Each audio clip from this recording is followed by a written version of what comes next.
Pán Edwards. Urobte si pohodlie. Takže, počul som, že vraj toto je vaša úplne prvá návšteva u zubára. Áno, som trochu nervózny. Ja som si istý, že sa nie je čoho obávať. Tak, teraz len otvorte ústa.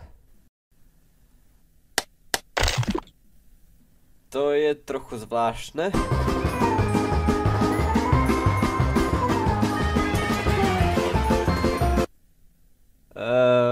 Dovolte mi, aby som sa pozrel. Preč odo mňa, ani na to nemyslí. Čo?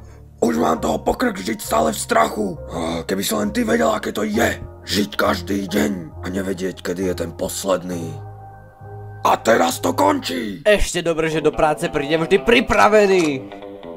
Naozaj si myslíš, že jedna zbraň ma odstraší? Dajte ho dole, chábri.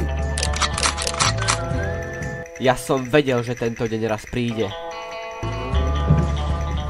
Uvidíme sa v zubnom pekle.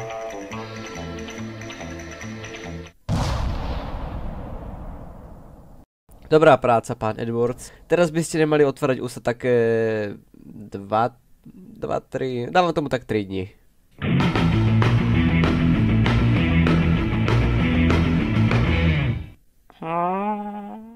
Moje korene. Ja nemôžem cítiť moje korene.